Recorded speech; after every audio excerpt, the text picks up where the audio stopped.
അനുര കുമാര ദിസനായകെ ഏതു രാജ്യത്തിൻ്റെ പുതിയ പ്രസിഡൻ്റായാണ് ചുമതലയേറ്റത്? ശ്രീലങ്ക.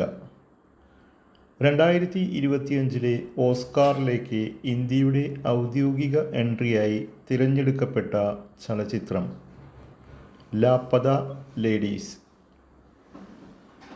45ാമത് ഫിഡെ ചെസ് ഒളിമ്പ്യാഡിൽ ഇന്ത്യയുടെ മെഡൽ നേട്ടം സ്വർണം.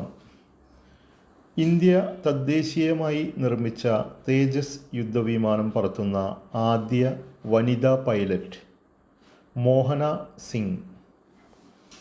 2024 ദാദാസാഹേബ് ഫാൽക്കെ പുരസ്കാര ജേതാവ് മിഥുൻ ചക്രവർത്തി.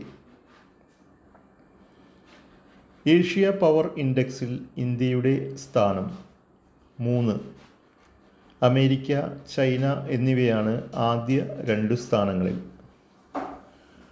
പൂനെ വിമാനത്താവളത്തിൻ്റെ പുതിയ പേര് ജഗദ്ഗുരു സിംഗ് തുക്കാറാം മഹാരാജ് എയർപോർട്ട്.